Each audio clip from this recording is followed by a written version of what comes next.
Hello, waxaan kuu sheegan rabaa. waxaan kuu sheegan rabaa. Runtii anigu waan ku jeclahay. Inaan ku jeclahay waxaan ku ogaaday mar walba adiga ayaan ka fikiraa. Nafteedu waxay iska jeceshahay inay adiga ka fikirto. saacad walba waxaan jeclahay inaan ku arko. Maskaxdeeda waxa kaliya ay ka fikirto waa adiga. Haddii aan seexanayo qof kaliya ee aan ku riyoodo waa adiga. Haddii aan cidloodo waxaan saaxiib ka dhigtaa sawirkaaga iyo codkaaga. Runtii anigu waan ku jeclahay. Jaceylkaygana kaliya ma aha mid afka ah ee waa mid qalbiga iyo laabta ka soo go'ay. balse aniga ma aqaano mana hubo adiga inaad i jeceshahay.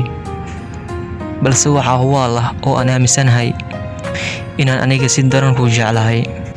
waxaan la yaabaa mar walba sababta aan kaaga fikiro.